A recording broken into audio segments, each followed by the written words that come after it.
Why do you think Rigathi Gachagua is yet to pay a courtesy visit to the Odinga family?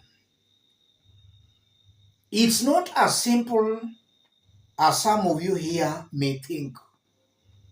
What do you think stops Rigathi from visiting Odinga family and even paying homage to Raila Odinga? Does it mean Rigathi Gachagua has totally lost hope of one day going to the Luo nation to campaign? Does it mean he has lost hope totally?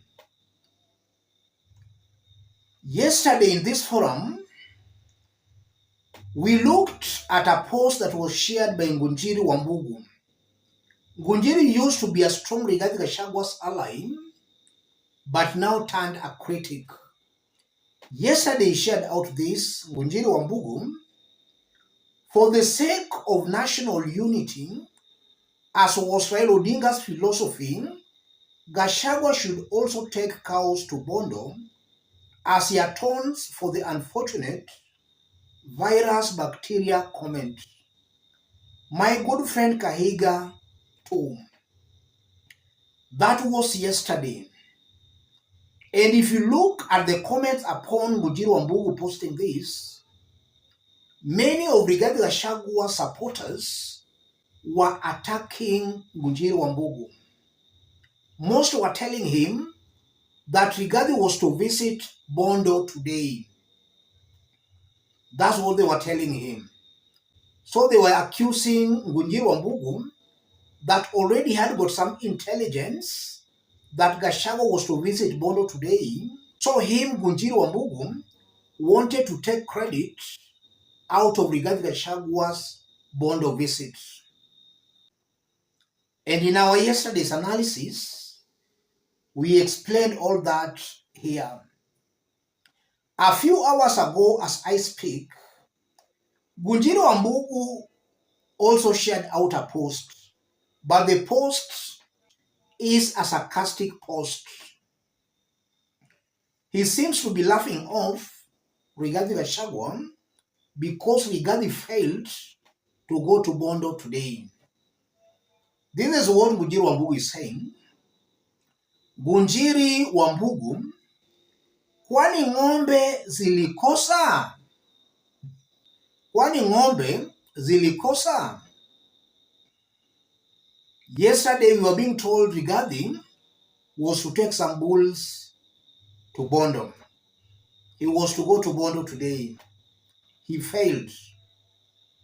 Ngunjiri Wambugu is just trying to mock Rigathi Gachagua. And now to the main discussion. Why do you think Rigathi has not yet gone or paid a courtesy visit to the Odinga family?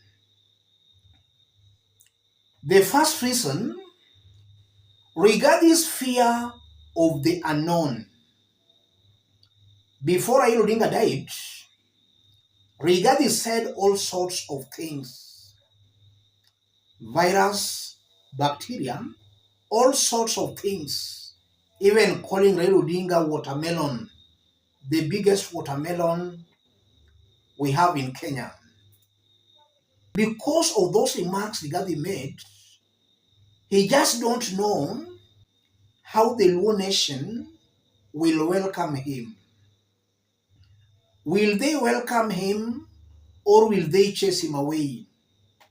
Rigathi suffers that fear of the unknown because of his earlier remarks before Raila Odinga died. So he has not yet gone to Bondo, or he never attended Raila Odinga's burial because of that fear. He's not just sure how he will be welcomed. The second reason, Rigathi is guilty. He's guilty because of what he said against Raila Odinga. Some of the remarks he made against Raila Odinga maybe were not even true. That guilt is what is eating up Rigathi Gachagua. And I've seen some of his supporters saying he's still mourning. He's mourning Raila Odinga. It might be true that guilt is eating up Rigathi Gachagua. He bad-mouthed a good man. That reality might be dawning on him. The third reason, Rigathi might be buying time for political temperatures to cool, for the Luo nation to calm down. It's actually true that currently, if you were to do a survey, the most hated politician in the Luo nation is Rigathi Gachagua. I'm seeing a politician just trying to buy time for the political temperatures to cool down. Maybe after weeks or months, we might see Rigathi making a visit to Bondo. The fourth reason, Rigathi is not politically smart. And this is something I keep on repeating in most of my videos. Rigathi is fond of making some serious political blunders. When he was a deputy president, it was very clear that he was going to be impeached. He could not survive an impeachment. Rigathi never saw his impeachment coming. He waited until he was impeached, and that killed his political career permanently. He can now not hold any public office. So at that time, he made a very wrong political decision by staying till he was impeached. And even on this one, it ought not to have reached where it has reached. In politics, people sometimes can say all sorts of things against their political opponents. Sometimes it's normal in politics. But Rigathi took it personally. And when Raila Odinga died, instead of acting fast, he ought to have moved with speed in reaching out to the Odinga family. He failed to do that. He waited and waited, and now he can't go there. So generally, Rigathi is not smart politically. Rigathi says he studied political science, but is not smart politically.